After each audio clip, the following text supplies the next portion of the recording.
Hello, geometry students. Today we are on section 11-5, which is on area of similar figures. I have two similar figures drawn. Let's go ahead and find the ratio of those similar figures. And so if you take a look, the small one, to get to the large one, you're going to multiply by 4. So that scale factor, that larger one, is 4 times what the smaller one is.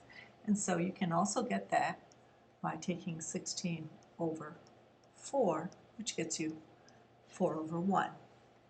In this lesson, we're going to look at area and perimeter of similar figures. And so let's take a look at these two figures and look at their perimeter so that we can find the relationship of similar figures with their perimeters. That smaller rectangle's perimeter ends up being 10. 4, 4, 1, 1 is 10. And then that larger perimeter ends up being 16 and 4 is 20. 16 and 4 is 20. So that larger perimeter is 40. And so again, now let's look at that ratio. When I go from my small to my large, it's going to be 4 times. That's what the ratio of the figures is up above. So when you're talking about perimeter, it's going to have the same ratio as the similar figures do. So again, when you're talking about perimeter, they're going to have the same ratio. When you're talking about perimeter, it has the same ratio as the similar figures. Let's take a look at area now. So you're going to look at your smaller figures area, smaller area, and that's 4 times 1, which is 4. And then you're going to do the larger area. You got 16 times 4, that's 64. And so you're looking here, how does 4 get to be 64? Well, if you want to write it as a ratio, it ends up being 16. So the ratio of the sides is 4. Do you see here that 16 is 4 squared? Because you're multiplying the two sides together, that ratio is going to happen twice. That's why it's squared with area. And so when you have area, you're looking at the ratio of the area of two similar figures, it's going to be the square of that ratio. Okay, let's take a look at a few examples. In example number 1 and 2, it says, for each pair of similar figures, find the area of the shaded figure.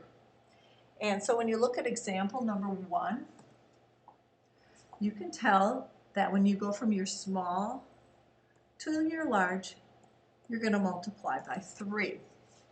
And so when you're doing area, area is the ratio squared. So you need to take that ratio, which is 3, and you need to square it. So to find the area, you're going to take your small figure, multiply it by the ratio squared. So I have 12 times 9, so my area ends up being 108 meters squared. Now you're not always going to be able to tell what those ratios are, so let me show you another way. You've got the side of 5 over 15. So this is another way you're setting up your ratio for your sides. And it's going to equal, so these are going to, this side is area. So you're going to write 12, and you're looking for the larger one's area. So what that means, people, is this one also needs to be just like area. So I need to square, because area is the ratio squared. So this is another way to do it if you can't tell. Like, let's say you get a ratio of 2/3. So now I'm going to go ahead and I'm going to take my 25x equals 15 squared times 12. And then I'm going to have 25x and take my 15 squared times 12. That gives me 2,700. I'm going to go ahead and divide by 25. x ends up equaling, I'm getting 108, just like I did last time, meters squared. I'm not going to do example number 2. It's very similar to example number 1. Let's go ahead and look at our next section of examples. And so the directions read, for each pair of similar figures, use the given areas to find the scale factor from the unshaded to the shaded figure, then find x. So what I need to do is I need to find, they're asking me for my scale factor, right? Well, I'm given my 2 areas, and they are also saying here, people, unshaded to shaded. So I need unshaded on the top and shaded on the bottom. So my unshaded is 54 and my shaded is 216. So now if I go ahead and divide that out or reduce that fraction, I'm actually going to get 1/4. Now this is dealing with my area. And so my area is always the square of that scale factor. So what I need to be doing is I need to be saying, okay, I have 1/4. Okay, what is that really? That's 1 squared over 2 squared, right? So my scale factor really is 1/2.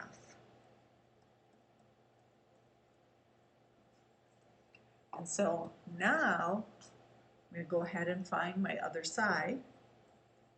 This is the unshaded and this is the shaded. So my unshaded is 8 and I'm looking for the shaded, which I call x. So now at this point I can cross multiply. I get 1x equals 16. So that side ends up being 16. Okay, let's look at example number 2. All right, I'm looking for my scale factor again. And I need to do unshaded to shaded is what they're asking me to do. So my area is 296 over 169. Again, this is area. So really these are the squares. This is the scale factor squared. So what I really need to do is I need to take the square root of those 2 guys. All right, well, that's easy. That's 13. Okay, and so 296, when I hit my square root button, that's not really getting me integer, so I have to simplify that.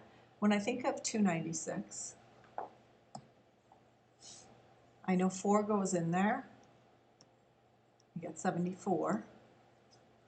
So now this is my scale factor I'm working on. Scale factor, square root of 4 is 2 root 74 over 13. I do think that most of your scale factors are going to work out and that you aren't going to get a lot of radicals in your assignment. So now at this point, that's my scale factor. I need to go ahead and find my side. So I've got 2 root 74 over 13. And remember, unshaded is on the top and shaded is on the bottom. So let's look back here. What are our numbers? We've got 28 and x. So 28 is unshaded and x. And so at that point now you're going to go ahead. We've got 2 root 74 x and then 13 times 28. And if you look at the answers, they're going to have decimal point answers, people. So I'm going to go ahead and divide by my 2 root 74. I'm going to take 13 times 28, and then I'm going to divide by 2 root 74 is what I'm going to do. I'm going to get a decimal point. Those are the types of things that they have in the book. 2 21 2/10, and my wiggle is feet. So you guys have a great night, and I'll see you in class tomorrow.